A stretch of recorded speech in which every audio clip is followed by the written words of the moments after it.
আসসালামু আলাইকুম রহমতুল্লাহি ওয়া বারাকাতুহু। প্রিয় দেশবাসী, আপনাদেরকে আমি একটি মেসেজ দিতে চাই। আজ সমস্ত মানুষ নিজ নিজ স্বার্থে নিজ নিজ উপকারের জন্য ব্যতিব্যস্ত হয়ে গিয়েছে। পৃথিবীব্যাপী যেভাবে মানুষদেরকে ধ্বংস করা হচ্ছে, মুসলমানদেরকে যেভাবে নিষ্পেষিত এবং ধ্বংস করার যে অপপ্রয়াস চালাচ্ছে ইহুদি খ্রিস্টান, সেদিকে আমরা কেউ লক্ষ্য করতেছি না।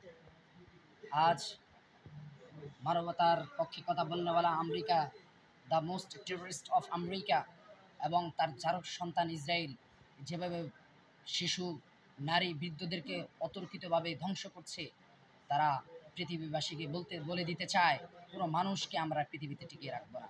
অপরদিকে তারা বাংলাদেশে মানব সংগঠন নামে, মানবতার সংগঠন নামে তারা একটা অফিস খুলতে চায়।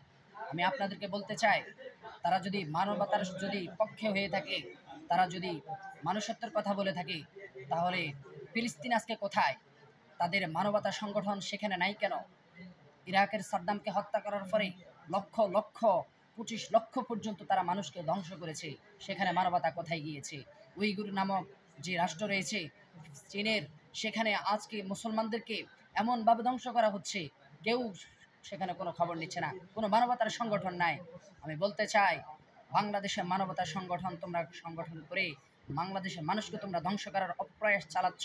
শুনে রাখো, ইহুদি খ্রিস্টানদের কালচারের বাচ্চারা, যদি আমাদের ধমনীতে এক ফোঁটাও রক্ত থাকে, আমরা শেষ রক্তবিন্দু পর্যন্ত দিব এবং তোমাদের মতো জারক সন্তানের শেষ করে আমরা ছাড়বো। নাসরুম মিনাল্লাহি ওয়া ফাতহুন কারীম।